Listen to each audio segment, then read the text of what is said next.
European elections in 2014, we visited a business in West London making window frames.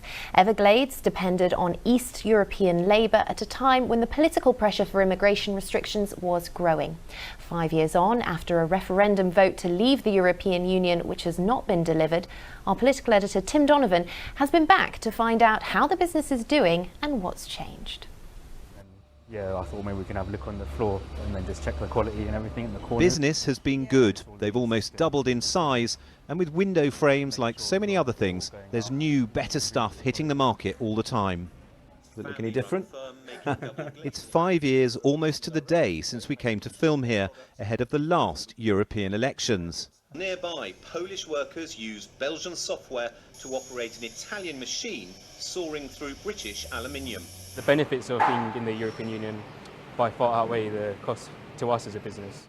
It's interesting. What do you say? Do you still feel that?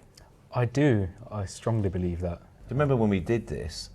No one had any idea then. There wasn't really even talk of coming out, was there? No. At that time it was unthinkable, and it wasn't that long ago really. If then you had said to me today we'd be sitting here having this discussion, I would have thought you were crazy. Now, with so much of the raw material they use here coming from Europe, his concerns range from cost to guaranteeing prompt supplies. If there was to be any hold-up in that, or tariffs or paperwork, then that would have a big impact on us in terms of direct costs and hidden indirect costs, like lorries being held up at the border and paperwork and so on.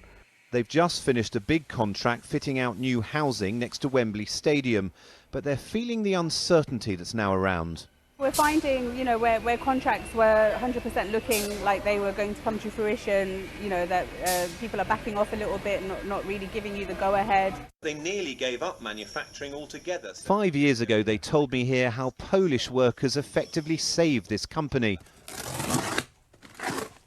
Now they barely need to advertise. The Polish storekeeper got his job by word of mouth. I'm not expecting any changes because of the Brexit personally. As far as I know, I can apply for the citizenship after 5 years, so there's 3 more years, and I'll definitely do it. You'll definitely be here, you think, in 3 years' time? Yeah, definitely. But now they've opened a second factory here, thanks largely to a second wave of EU migrants, mainly Romanians. Alex is one of them. I'm afraid about Brexit. If it's not going to work anymore and we need to leave, maybe I'm going to find another country. If it's not fine, what can I do? I cannot do nothing more, But maybe in the future, maybe it's good. Maybe it should be fine. I don't know. This was Martin 5 years ago. Today he's still working here, Bulgarian by birth, but now with a British passport, and feeling strongly that referendum verdict should be respected. I think people voted to leave, so I think Britain should leave, and there should be no second referendum. I don't think it's democratic. People knew that the choice will be made once in a generation, so they voted leave, so I think that should be the thing that the government should deliver.